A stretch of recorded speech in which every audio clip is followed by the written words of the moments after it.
Welcome everyone to our Bais Yaakov movement class. I'm really excited, and I think we're going to have definitely a little bit of a different class than usual, but a really, hopefully, a powerful one. Before we start, I just want to mention that the learning we do tonight, and really the learning throughout this course, should be an aliyah for the neshama of Eliezer Leib ben Yitzchak, my grandfather, and not sometimes we can just say those words, but really it's because of him and the model of who he was and the inspiration and just like his personality that enables really everything we do in Livnos to be possible. But he definitely showed us how to view the world in a way that was really in line with like Torah values and true values. And that's something that throughout this course, I think we're going to, see a lot is how to view the lives of these great women that we discuss and how to view historical events and, different things um, through Torah eyes. And, from a place of strength and, to find the messages in history and, the inspiration that exists that we can then bring into our own lives. And of course, also the everything we gain should be also a zechus for the safety of the Jewish people, and the that good should triumph over evil, and we should be able to see it very clearly with what's taking place now. Um, okay, so I wanted to mention it's really exciting when we do history courses because we don't do that so often in Livnos. Um, and we discussed last time we did a history course last summer, we did Shabtai Tzvi, and we discussed there also that when we do a course on Jewish history, the point is not just to learn a lot of historical facts and details and, what people wore and, when people were born and died and, things like that. And those things are not really the point of learning Jewish history, right? Jewish history gives us a chance to look at the lives of great people and to understand their messages. These were people who, lived Al Kiddush Hashem. Sometimes they died Al Kiddush Hashem, right? They did things that were really powerful and important. And their lives model for us correct Torah behavior, right? And it's very powerful to see the example of, living Torah people, right? Not just when we learn Torah, right? And we learn a lot of, how the Torah wants us to think and behave and everything like that. We get to see it play out in Jewish history, right? And to see how these heroic people confronted different challenges and difficult situations, and they were able to use the Torah that they had to deal with the situation, to know how to deal with it, to have the strength and the courage to do it correctly, right? This is like an amazing thing to see how Torah actually plays out. And of course, in general, with historical events, we do also see, a lot of messages, right, that come to the world that Hashem gives us messages in the Torah, right? And he also gives us messages throughout history with what's taking place. So I hope that in this class, we're not going to focus so much on like the dates of when exactly everything happened and, things like that. We're going to focus on what's the point? What is the history of the Bais Yaakov movement there to teach us? What was Sarah Schneer trying to do? What was her goal in starting Bais Yaakov? What was her message and who she was and how she lived her life? What was the message that her students learned from her and how did they apply that in their own lives, right, in their own situations? What's the legacy of the Bais Yaakov movement, right, and how can we apply that in our lives now?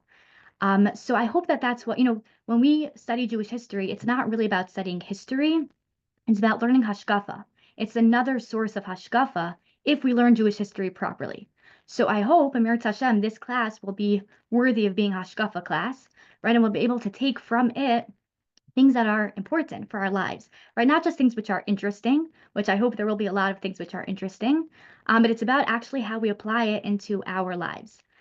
And I think we're going to see that, especially with this topic, because this topic is not really, in general, if you look at the books that have been written about, the Bais Yaakov movement and Sarah Schneer and her students, it's not really about dates and things like that. It's not really about the historical facts. It's about what do these people do, in their everyday lives? How do they deal with this situation? And how did they deal with this crazy situation. And what did they do, every morning in order to, make a commitment to serving Hashem properly, right? Their lives in these books, what I found was so interesting is that it was basically just story after story about great women. And also there were a lot of great men also mentioned, right? And what they did. It wasn't so much about like, when were they born? Where did they live?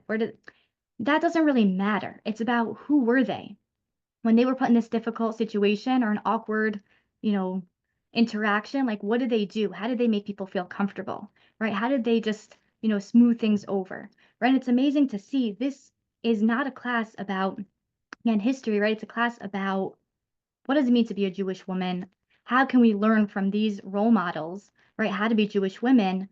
The people we talk about in this class, they have been through so many different difficult situations, so many personal struggles, and we're going to talk about the time period of the Holocaust. There were a lot of different periods, different difficult situations that they went through, and throughout it all they were worthy students of Bais Yaakov.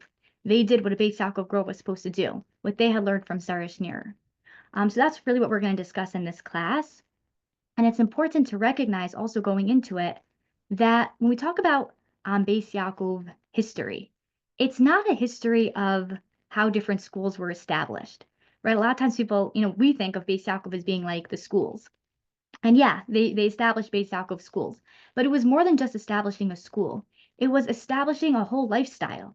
It was inspiring these young girls, young women to live a certain kind of life. And it went far beyond the classroom. It was who Sarah Schneer was. She emulated for them an amazing, I mean, it's amazing when, hopefully we'll discuss this. Like when you learn about her personality, who she was, it's just amazing. And she modeled for them the proper behavior. It wasn't about like, yeah, she did teach them a lot of Chumash and Navi, and that's important, right? We don't want to minimize that. That was a huge part of the movement, and that's very important. But it was more than just the formal teaching. It was teaching them through example. And she, didn't just teach them how to learn Torah. She taught them how to live Torah, how to do chesed, how to give tzedakah, how to deal with other people, right? How to, appreciate Torah and how to stay loyal to the Torah even under difficult situations, right? It wasn't limited to, again, the formal classroom teaching and to just facts, right? It was about what does it mean to be a Torah Jew? And how should we always be loyal and proud to be a Torah Jew no matter what's taking place? And this was, a powerful, powerful message. As I mentioned, this was taking place right before the Holocaust. The Bais Yaakov movement started really right after World War One. So in the years between World War One and World War Two is, where Bais Yaakov was really established. And then in World War Two, all of what Sarah Schneer had done was really, really tested, right? What would these women do as they were confronted with, experiences that are just like beyond, our imagination, right? It's just like things we don't want to even think about, right? How did they deal with those situations? And what did they do not just in those moments where they were being confronted with, horrors, right? Horrors and tragedy and just so much pain, right? Not just in those moments, but what did they do after the war, right? After the war, they were tasked with rebuilding the Jewish community, right? With going to places where there was no Torah, and they were coming from Europe. Europe was destroyed. Everyone was broken, right? And now they had the task to rebuild and to rejuvenate the Jewish people, and they were successful at doing that, right? Sarah Schneer's students did amazing things during the war. They did amazing, amazing things, which we'll discuss. And after the war, they rebuilt the Jewish community. And I think when we see what they accomplished, we can really appreciate what Sarah Schneer did, what she established, who she was, right? And that she was able to give over this strength to her students. So again, it's important to understand what we're going to talk about is not some movement of schools being established. It's a movement of women, a movement Sarah Schneer showed these women, inspired them to understand what it means to be a Jewish woman in all areas of life, in learning Torah, in doing chesed, in overcoming challenges, in, having bitachon even when things are so difficult, and being happy no matter what's going on, and always staying loyal to Torah no matter what that requires of you, right? That's what she taught her students in and out of the classroom, right? Through their experiences. And we'll discuss that. There were so many experiences in Bais Yaakov that were beyond um, the formal teaching. And that's what the movement is. It's this movement of understanding Sarah Schneer and her message, and how her students appreciated that message, and they were inspired, and they really internalized it, and they lived by it, and they did amazing things. So that's what we're going to discuss in this class, and we're going to meet women. Sarah Schneer, of course, we're going to learn so much about her and the amazing person that she was. And we're going to also meet so many women who just saved the Jewish community at pivotal moments in history. Um, okay. So also, as we go through, we're gonna tonight, Mr. Hashem, we're gonna discuss Sarah Schneer and her life before she started Bais Yaakov and what inspired her. But as we go through, we're going to talk for a few sessions on the beginnings of Bais Yaakov, and then we're gonna focus on different women, how they, what they did during the Holocaust period, what they did after. Right, we're gonna discuss different women and what they did. But I want you to just keep in mind that sometimes we're going to discuss things which may seem to be totally unrelated to the Bais Yaakov movement, right? The rescue efforts that they were involved in during the Holocaust. That might seem to be not really part of our, history of Bais Yaakov, but it's really all one history. Because again, it's not about schools, right? That's like the first step, right? But it's about who, creating a certain kind of person, a certain community of women. And when we talk about, their heroic rescue efforts or the sacrifice that they had in bringing Torah to America, all of that is the same thing. It's all part of the history of Bais Yaakov. Okay. One other thing, it's important to remember is that what Sarah Schneer did, um, was that she was, of course, trying to stay loyal to, traditional Judaism, right? She wasn't trying to create something which was a revolution, right, against Torah and traditional Torah, right? She wasn't trying to do anything like that. It, of course, was not anything like feminist or anything like that, right? It was Torah. It was about strengthening and recapturing Torah. And of course, as different things take place in history, right, the community, how we strengthen Torah might need to change in order to respond to the current situations, right? So what happened was that Sarah Schneer, during her time, and we'll discuss this, but during her time, um, the Jewish community was experiencing something totally new. Until that point in history, most women had been educated in their homes, right? And that worked. Women were generally at home, and their main influence was from the home. And so the Masorah was being passed on in a very powerful way, right, from parents to children, right? They were models of Torah behavior, right? They taught Torah to their children, right? And that was a situation that worked.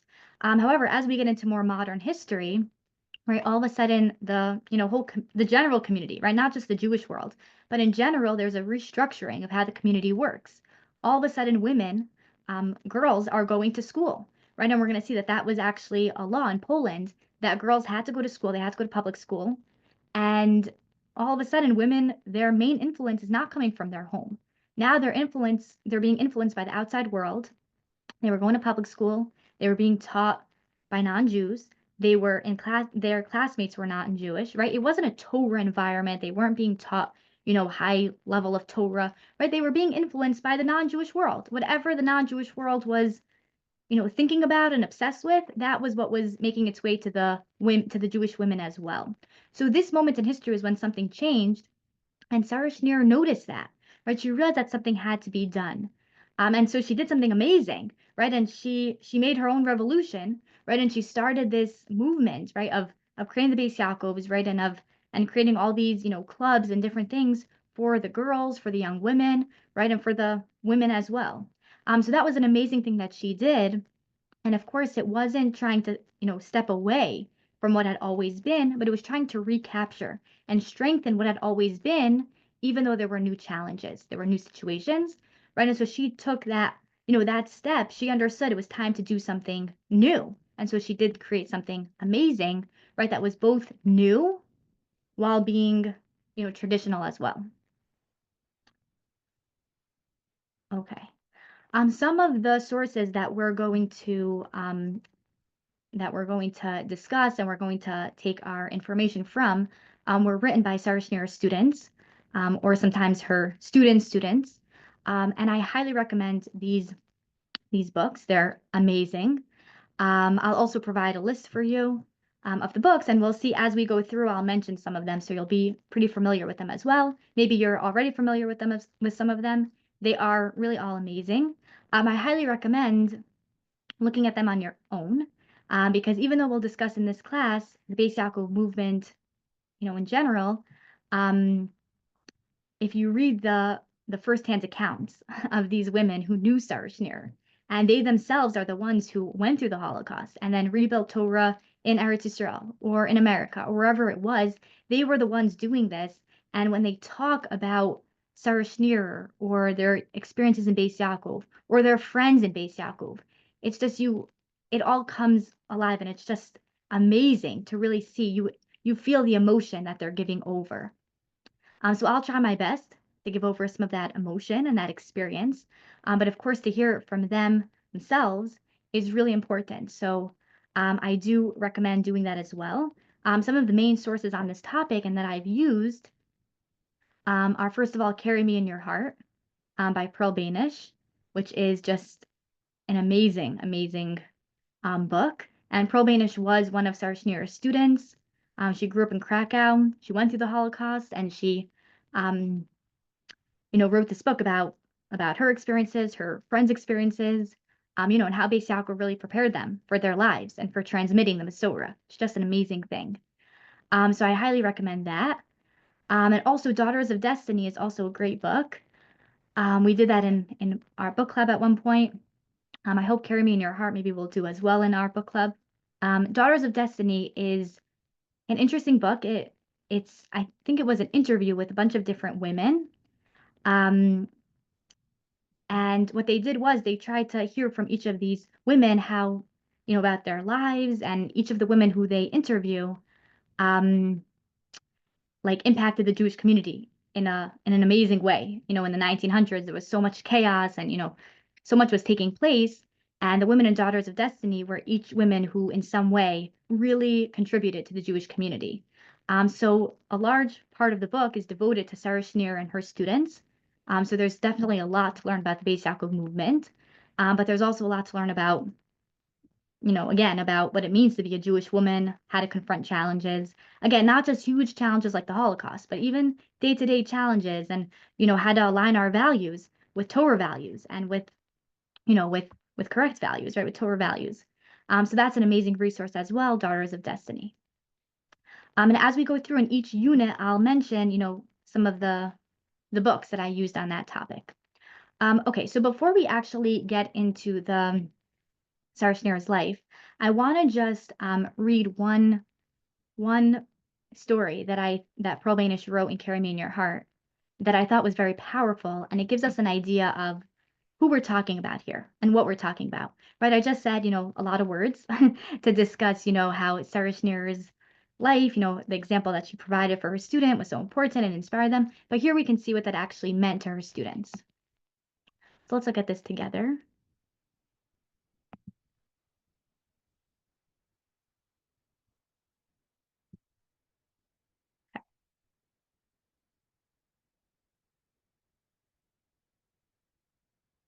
Okay, so she says, it happened one Thursday night in Krakow in 1932. We were celebrating Rosh Chodesh with a special evening program, as we did each month. Sarah Schneer used to provide a lot of, again, it wasn't just classroom teaching. There were clubs, there were, events, activities. There was a lot of fun involved, so that the girls, again, relate to Torah and, to their community and everything, right, on a deeper level, on a more real level. We read and recited from the monthly paper that we published. One girl gave a speech. A few others performed a skit on something related to current events. Everyone in Benos attended, about 500 girls in all. Suddenly the door opened, and Frau Schneer entered. Even today I picture her vividly as she walked to the left-hand corner of the room and sat down. She was tired. She had just come from the railroad station after a week of traveling from town to town, visiting Bais Yaakov schools, talking to the children, asking them questions, and complimenting them on their achievements. How they loved those visits. Most of all, however, she came to visit the young teachers, bolster their morale, help them with their problems, and give them new teaching materials that she had prepared. Her shoes were dusty, her clothing wrinkled. She placed her heavy black briefcase on the floor. I see her closing her eyes. She cannot keep them open. She is exhausted, yet she came. Not to give a lecture at the seminary, not even to teach a class at Benos. She came to her Benos girls just to join them for a Rosh Chodesh evening, to listen to them and take pride in their accomplishments. She opens her eyes from time to time, not only to listen, but to see her dear children. Now that the speech and the recitations are over, the girls start singing and dancing. Frashnir steps into the circle. Never mind her exhaustion. She is there, full of joy and vigor, joining the girls in dance and song. Now she sings V'tahar Libenu, purify our hearts, with the girls. Hands outstretched and face uplifted, she turns to heaven. O God, purify our hearts that we can serve you in truth. She dances with us and sings, but it is a prayer, not a song. Now she sings it in Yiddish, again imploring Hashem to keep our hearts pure so we may serve him in truth. Years passed after that magical evening. Bitter, tragic years. Years of pain, torture, and agony. In Auschwitz, there were times when we were so cruelly beaten that we could no longer recite Tehillim, recall the lessons we had learned, or even think. But one thing stood out, the sight of Frau Schneer, with her outstretched hands and uplifted face, singing and praying, begging Hashem, B'tahar Libenu, purify our hearts. In that valley of death, that dungeon of existence, surrounded only by ugliness and bestiality, we prayed with her. Dear God, help us to keep our hearts pure, lest we become beasts like them. Make us able, even under these circumstances, to love, to care, to help others, to keep ourselves pure as you willed, Hashem, and to serve you in truth. Right? Even beyond the lessons that she taught them, so many important lessons that she taught them all the time, right? But just that, her image, what she embodied, the strength that she taught them by example, right? At that moment of fun, there she was dancing with them. She wasn't in the middle of teaching a Chumash class, and she wasn't in the middle of, doing like, a specific mitzvah, right? She was just with them, enjoying, being so proud to be Jewish, right? Celebrating Rosh Chodesh, celebrating that we are Hashem's people. We not only are we Hashem's people, we beg Hashem to let us serve him fully. That's what we beg Hashem, to just let us be faithful servants. And that just joy that Sarashner radiated, that sincerity, that love for Hashem, that love of her students, that was the image that carried her throughout those years. Right? That's a powerful thing, right? It wasn't just, what was her Chumash class consisted of, which I would love to know. I wish I could, experience her Chumash class, right? But it was who she was that she gave over to them, just being her, a true model, right, of strength and of love of Hashem, right? An amazing thing. And that's who we're talking about in this course, someone who her image is able to muster up the strength for her students, right, in the most difficult of times and the most painful of moments, right, when they can't even think. And it's like, how could they come out from a situation like that, normal and anything? But because of her image that they carried with them throughout that period, that's what gave them strength. What an amazing thing. There's a famous story, and just one more thing that we see, about Sarah Schneer before we actually talk about her life. But there's a famous story that there were a bunch of Gedolim who were together, and Rabbi Cheskel Sarna stood up and he addressed all the Talmidei Chachamim who were sitting there, and many of them were grandchildren of Gedolei Hador, of the past century. And as he looked at all of these, again, some of them grandchildren of the Chafetz Chaim, of the Ger Rebbe, of the Alter of Slobodka, of the Alter of Navardik, of all of these, grandchildren of Gedolim from all groups of Jews. And he said to them, everyone in this room thinks that their grandfather is, he was the most, he contributed the most to the Jewish community in the 1900s, right? Each person here thinks it's their grandfather who would be, the most important person in the Jewish community in the 1900s. And he said that really it's none of them. None of your grandfathers are the most important person for the Jewish community in this period, right? And everyone started to get very upset. Like, why is he starting this controversial topic, right? Why is he trying to make everyone upset? And he said, I'm telling you, as soon as I tell you who it is, everyone's going to agree with me. This is the most important person of the 20th century, right? Throughout all the things that the Jewish community have been through, right, in the last century, this person is the most important. Everyone here will agree. And he said, even more than that, this person never even learned Gemara. This isn't even someone who ever learned Gemara, right? And everyone starts to get very upset. Like, how could he say this, right? He's just like, starting a fight. And he said, of course, then he said, when I'm talking about Sarah Schneer, and of course, everyone agreed, right? Everyone understood her impact on the Jewish community is so clear. It's so obvious to anyone who's looking, right? That everyone immediately agreed that Sarah Schneer she saved the Jewish community at this moment, right? She saved all of the women, right? That all of them would be strong, right? Capable of transmitting the Masorah, of confronting difficult situations, right? Of helping the Jewish community carry on and rebuild and strengthen itself, right? And that's an amazing thing that no one disagrees with that. Sarah Schneer was beyond. She saved the Jewish community. And through this, um, she becomes like, Sarah Schneer never had her own children. But through this, the Bais Yaakov girls talk about how she was like their mother. And through them, these women who spread across the globe and brought Torah everywhere and strengthened their communities, right? That Sarah Schneer goes down, she is like the matriarch of the Jewish community today. She never had her own children, but she devoted herself fully to um, this important endeavor, to strengthening the Jewish community. And through that, she became a mother to all of Klal Yisrael. What an amazing thing. Okay, so let's talk about Sarah Schneer's life. So she was born in 1883 in Krakow, in Poland, to Rebbe Tzalel and Razel Schneer. And they were Belzer Hasidim. And her family was a regular, Belz family, like, nothing, nothing like well known or something, just a regular family. Very, very committed to Torah, right, to Torah life. And as we mentioned, at this time, there was no Jewish school for girls in Poland and for Jewish girls in Poland.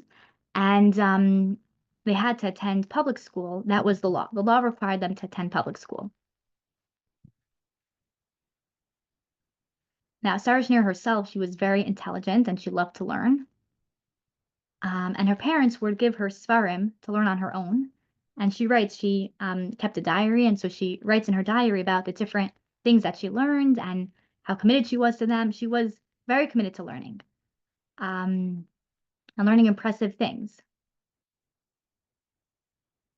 And she took whatever opportunities there were for learning Torah, she took them very seriously, right? They had sometimes, even with what was going on, there were some classes that were available to Jewish girls to learn Torah, and she would, she loved those classes. Those were her favorite.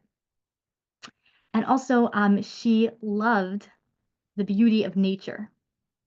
Her students talk a lot about how much she loved, just like she would go out into nature on a hike or something, and she would just like appreciate the beauty in the world that Hashem created for us.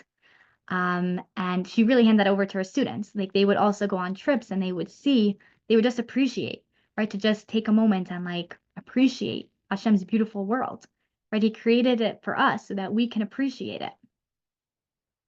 So that's a theme that you see a lot in how her students talk about her. And even in her diary, she writes about that, like the beauty of the world. She saw Hashem's presence in everything. She was in general like a very, like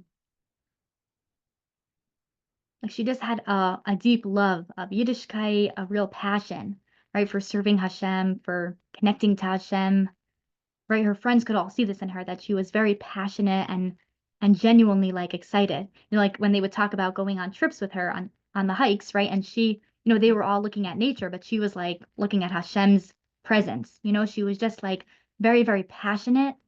And they could see that. Everyone around her was impacted, right, by her passion, by her love of Hashem. And she was always, very she wanted to, share this with her friends, but they weren't really on the same page as her, right? They didn't all feel that same way. And that was something that she struggled with, right? She wanted to share her love of Hashem and her love of Torah with the people around her, but she often saw that they weren't really interested, right? At this time already, there was a lot of influence from the outside world, a lot of like assimilation, right? And she could see that a lot of her friends and a lot of the people in her community could no longer share her passion for Torah, for loyalty to Torah. And that was something which was very, very difficult for her. Um, but even so, her friends loved to be around her because she was so genuine, right, in who she was, and she had good midos, right? She was respectful of other people. She was very involved in like, she would do like she was kind to others, right? She was just a person of like chesed and goodness, and she saw the good in others, and she just loved people, and so everyone loved to be around her because they could see what an amazing person she was, and they wanted to be around that. And of course, when she started to work, she became a seamstress, and she worked very hard to help support her family. And right, there's a lot of stories where people discuss that, as she was clothing people, right, as a seamstress, she recognized that, they wanted new clothes and fancy clothes and everything like that, but they didn't care about real things, right? Like Torah, tznius, right? None of that mattered, right? And that was something which, again, which she was bothered by, right? She didn't want to just give them fancy new clothes, right? She wanted to impact them in a real way, to give them something real. And so that's, something which she discusses. Um, and okay, maybe we'll talk about that more a little bit later on. Um, so as we mentioned, she loved to learn. And of course, that included a lot of different areas of Torah and, of course, Chumash and Navi and, a lot of different kinds of Sfarim that she was learning. Um, and she also appreciated like general studies, right? She loved to learn about like history and literature and things like that. And she would attend lectures at the university. Um, right? They would have lectures that people could attend. And these were, of course, lectures that it wasn't Jewish, right? It was lectures on literature, history, right, from a non-Jewish point of view.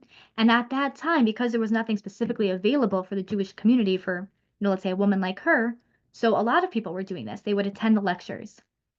And what she saw is that when she would attend the lectures, she would filter it through, her knowledge of Torah, and she would be able to identify like which things were true, which things were not in line with Torah thinking, right? And she'd be able to filter out the things that were not what she wanted, right? But what she saw from the people around her, Jews who were going to learn, is that they weren't doing this, right? They were just there learning and just taking in whatever, right? They weren't like filtering it out and making sure they were still, loyal to Torah values, right? It was just having a negative impact on them. And so that was again something upsetting, which she felt like she wishes there's something she can do, right? How can she inspire them to, stay loyal to Torah thinking, to strengthen themselves, Torah thinking, and to know how to filter out things they hear from the outside world, right? What should be kept and what shouldn't be, right? And one of the things she noticed also was that the things that she appreciated that she heard in these lectures could be traced back to Torah,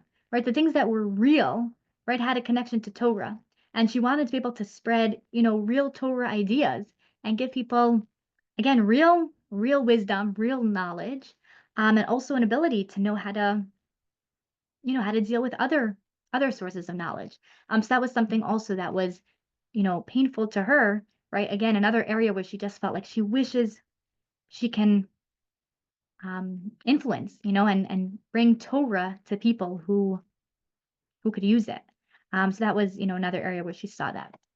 Now, the historical context of Sarah Schneer's life is that this is, of course, after the period of the Enlightenment, right, where assimilation was very strong, right? The reform community had started, the Haskalah had started, right? So all of the Jewish community um, was really kind of in chaos, right? There were so many outside anti-Torah influences and messages coming in, and having a very strong impact on the Jewish community.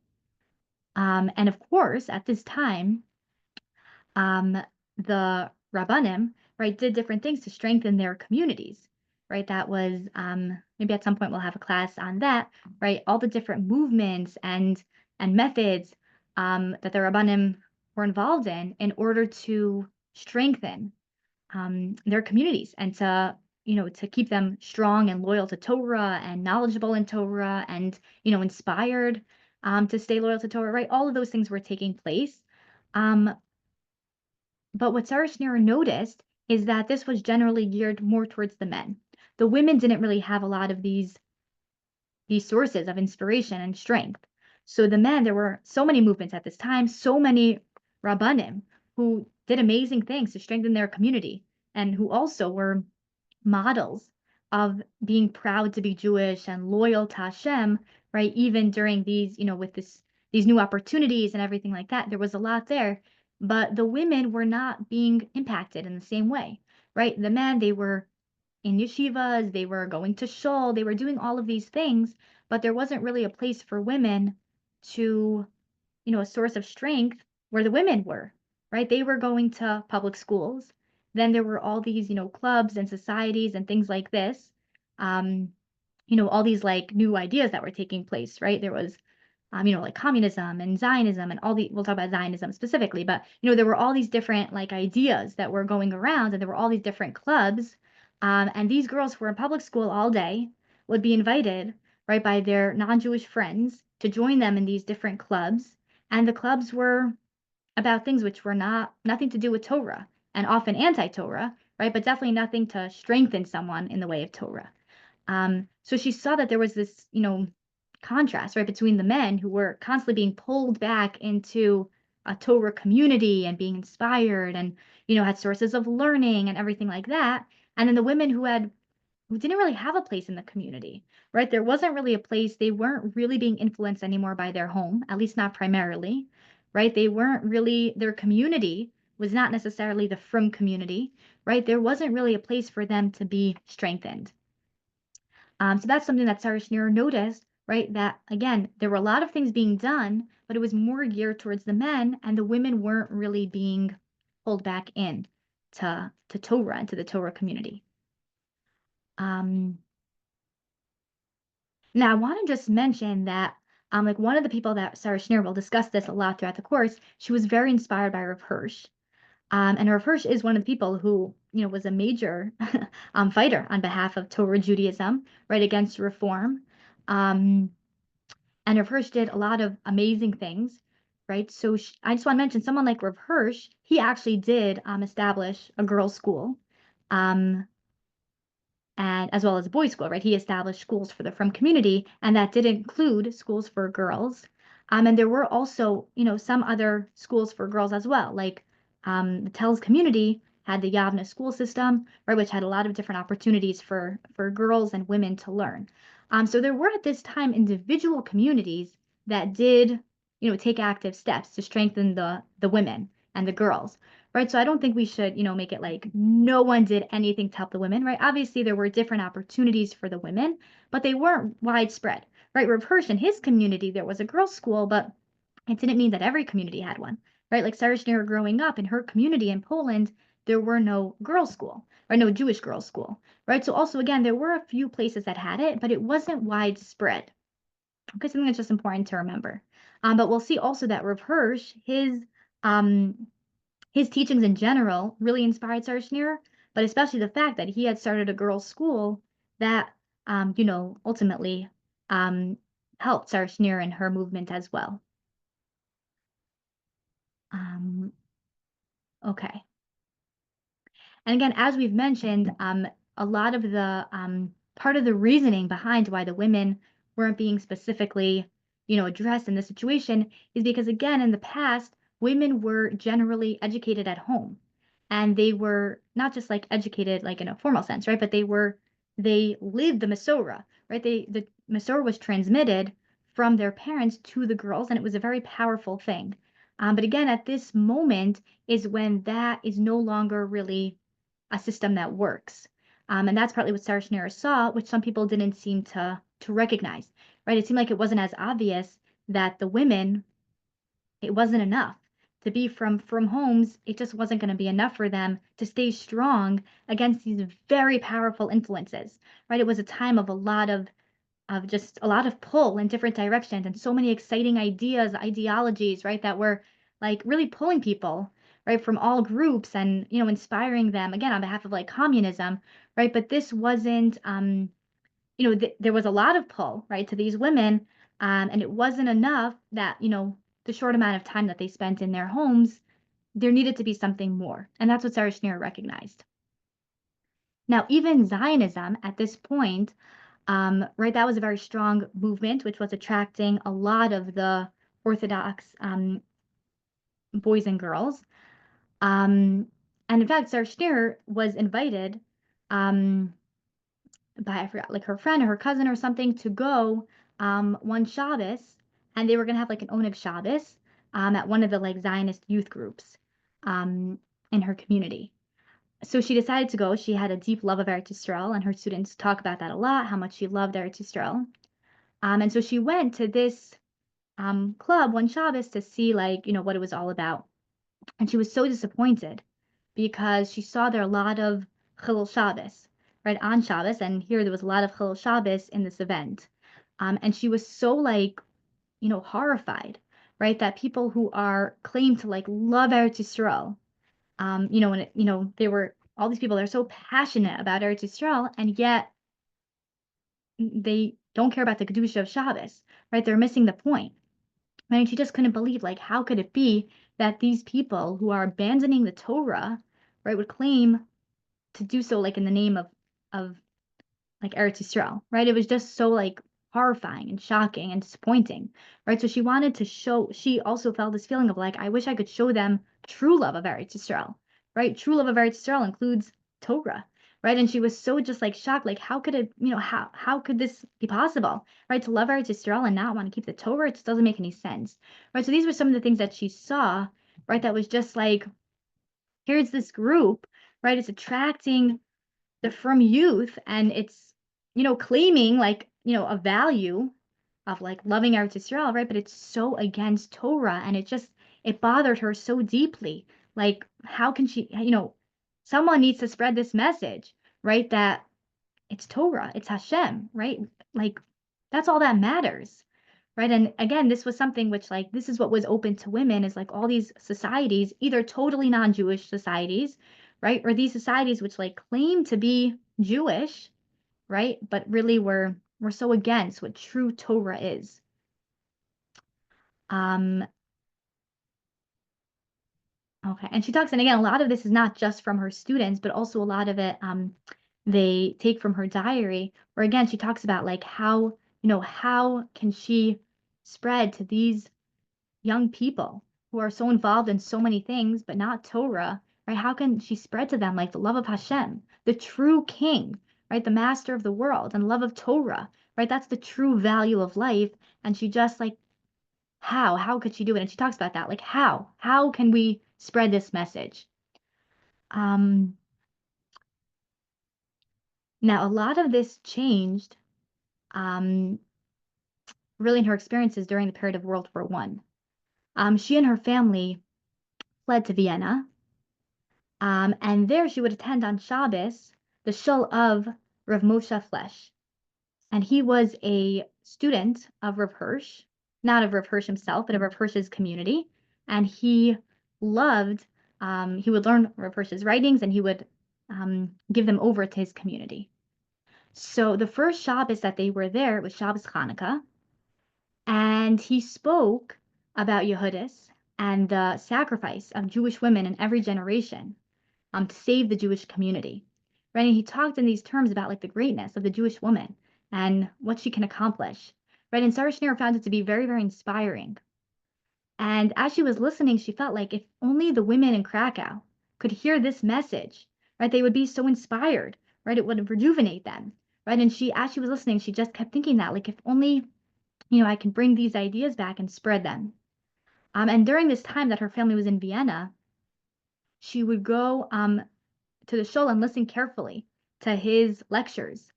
And she really gained a lot personally, and she the whole time felt like if only I can take these teachings back with me and spread them to the women in our community, they can really benefit from them. And she became so inspired. And again, Rabbi Moshe Flesh, he would speak about Rav Hirsch and Rav Hirsch's, he would speak about Rav Hirsch's teachings and also Rav Hirsch's personality, right, and what he did for the Jewish community. And Sarah Schneer would talk to him about this, right, because she was so inspired.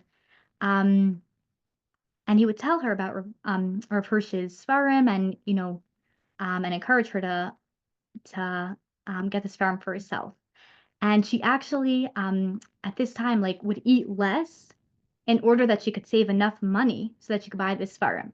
Like that's how, it's like so different than us, right? To like not eat like a meal every day just so that she could save up to buy like some of his Svarim. Right? But that's what she did. She like sacrificed in order just to buy her first Svarim because she was so inspired by him. And it was really it was a good move because in the end, when she would teach in Bais Yaakov, a lot of what she taught really goes back to Rav Hirsch's teachings. He was a major influence on Bais Yaakov, and again in a couple of ways. But again, his, who he was really like was an amazing. It was amazing to her to think that one person, right, could stand up against the strong influence of the Reform community, right, and fight on behalf of Torah, right, and save the Jewish community, right. Rav Hirsch was such a pivotal figure, right, in the fight against reform and in saving, right, the Western European Jewish communities and in being a model for how to deal with reform and with anti-Torah, influences. So she was so inspired that one person could accomplish that, right, and she was also, of course, inspired by his teachings. Um, Okay, so this is really where her, her interest in Rav started. And again, that would carry through. And, eventually also a lot of Rav students themselves would also be brought into the movement and would become major players in helping Sarah Schneer start the movement and spread the movement. Um, so, I think that's just interesting to notice as well, right? That this was her first encounter with Rav ideas, um, and it became such a massive influence, right? His ideas and how he dealt with, a similar situation in Western Europe. She then brought, right, and used it and had to inspire young girls and young women, right, in their own fight. So that's an amazing thing. And when she returned to Krakow after World War One, that was when she was really felt like inspired and like ready to do something to start in this mission of spreading Torah and spreading love of Hashem. Right until now, she had just felt this desire to do so, but now she felt equipped. She had this teaching. She understood what she had to do. So that was an amazing, like her students talk about the hashgacha, that during World War One, like it was such a difficult time, and it was, I'm sure, very unpleasant for Sarah Schneer and her family, right, to have to flee. But she, it had a major impact on her and on the Beis Yaakov movement. And so, even in that dark period, right, it created something amazing. Sarah Schneer never met Rav Hirsch. Rav Hirsch died in 1888. Sarah Schneer was born in 1883. Um, Even a lot of the people who she interacted with, I'm not sure how many of them actually met Rav Hirsch. A lot of them, I think, were maybe students of students. I don't know exactly, how many even knew him personally. So Sarah Schneer was not really, she did not meet him personally, and I don't know, how much she got of firsthand accounts. But a lot of Hirschians, one of the things I love to learn about Rav Hirsch and learn the Svarim about him and about his teachings. And one of the things that's very interesting is that a lot of Rav Hirsch's major students were people who never met Rav Hirsch. And so I think that's interesting is like Diane Grunfeld, who maybe, who we'll mention, his wife Judith Grunfeld is one of the major players of Beis Yaakov. Diane Grunfeld is one of the major students of Rav Hirsch, but he never actually met Rav Hirsch himself. He was part of that community. Is there another question? Okay. Okay. Any questions or anything? We're going to pause here for tonight. Any questions? Okay. Amazing. So next time, what we're going to do is we'll talk more about like the actual, implementing her idea, right? How that played out, the beginnings of Beis Yaakov, some of the people involved who helped her get started, and things like that. And we'll focus more on some of the, you know, some of the history. And then after we'll go into Sarah Schneer's like some of the teachings and like what she would tell her students and her main messages, so that we can, see a little bit of, what was being taught. Okay, thank you so much for joining and have a great week.